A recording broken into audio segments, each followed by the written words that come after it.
আজকে কী সব ছাইপাশ রান্না করলাম, তবে এই ছাইপাশ ছিল কিন্তু অসাধারণ, খেতে কিন্তু জাস্ট ফাটাফাটি। চলো দেখে নাও এই ছাইপাশের রেসিপিটা।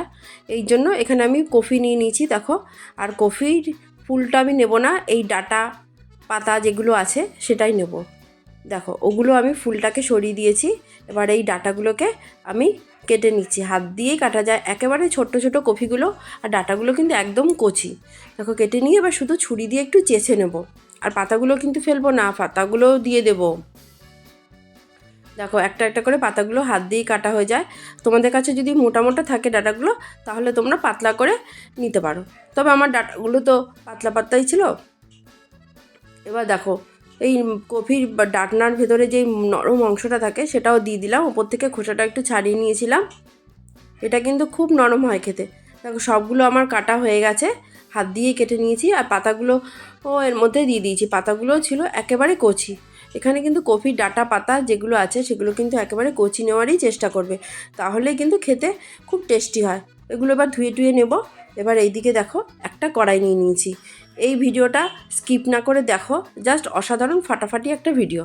কড়াইয়ে সর্ষে তেল দিয়ে দিয়েছি 3 টেবিল চামচ, একটু বেশি করে তেল দিয়েছি, আর দিয়ে দিলাম হাফ চামচ মতন কালো জিরে, আর শুকনো লঙ্কা দিয়ে দিয়েছি, কাঁচা লঙ্কা দিয়ে দিলাম, ঝালটা নিজেরা বুঝে দেবে। ফোড়নটা রেডি হয়ে গেলে এর মধ্যে দিয়ে দিলাম পেঁয়াজ কুচি, একটা বড় সাইজের পেঁয়াজ আমি কুচি করে নিয়েছি। নিয়ে একটু নাড়িয়ে চাড়িয়ে নিলাম, 1 মিনিট মতো নাড়িয়ে চাড়িয়ে নিয়েছি। এরপর আমি দিয়ে দেবো আলু। এখানে আমি 2খানা মতন আলু, মানে ছোট ছোট 2টো আলু লম্বা করে পাতলা করে কেটে নিয়েছি। সেই আলুটাও এর মধ্যে দিয়ে দিলাম, দিয়ে নাড়িয়ে চাড়িয়ে নেব। গ্যাসের আঁচটা কমিয়ে 3-4 মিনিট মতন আমি ভালো করে নাড়িয়ে চাড়িয়ে নেব। এরপর দিয়ে দিলাম আদা থেতো, হাফ চামচ মতন আদা আমি থেতো করে নিয়েছি, সেটাই দিয়ে দিলাম।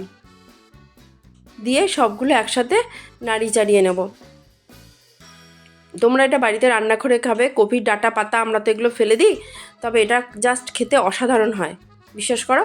দেখো নাড়িয়ে চাড়িয়ে নেওয়ার পর এর মধ্যে আমি জিরের গুঁড়ো দিয়ে দিলাম হাফ চামচ মতন, হাফ চামচ ধনের গুঁড়ো, হাফ চামচ হলুদ গুঁড়ো, আর হাফ চামচ দিলাম কাশ্মীরি লঙ্কার গুঁড়ো। তবে লঙ্কার গুঁড়োটা, মানে কাশ্মীরি লঙ্কার গুঁড়োটা স্কিপ করতে পারো না চাইলে, তবে এটা কালারের জন্য দিলাম।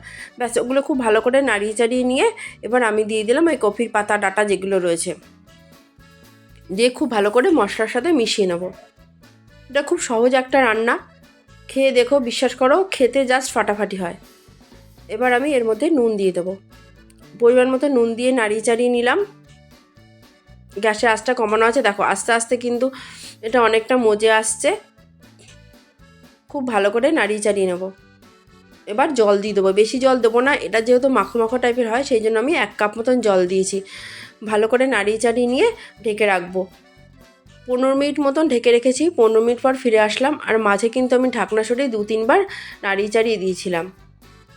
এবার তোমাদের দেখাচ্ছি, দেখো জলটা কিন্তু অনেকটাই শুকিয়ে গেছে, আর এইদিকে কফির পাতা ডাটা আলু যেগুলো ছিল সেগুলো কিন্তু একদম নরম হয়ে গেছে। এগুলো যেহেতু কচি হয় সেই জন্য কিন্তু খুব তাড়াতাড়ি নরম হয়ে যায়, আর খেতেও খুব ভালো লাগে। এবার আমি যেটা দিলাম কাসুন্দি, আমার কাছে কাসুন্দি ছিল, ওই কাসুন্দিটা সামান্য একটু জল দিয়ে, প্রায় 2 চামচ মতন কাসুন্দি সামান্য একটু জলে গুলিয়ে দিয়ে দিয়েছি। আর দিয়ে দিলাম চিনি, হাফ চামচ মতন চিনি দিয়েছি। তোমাদের কাছে কাসুন্দি না থাকলে তোমরা সর্ষে গুঁড়ো দিতে পারো, মানে সর্ষে গুঁড়ো পাউডার যেটা আছে সেটাও দিতে পারো, বা সর্ষে বাটাও দিতে পারো।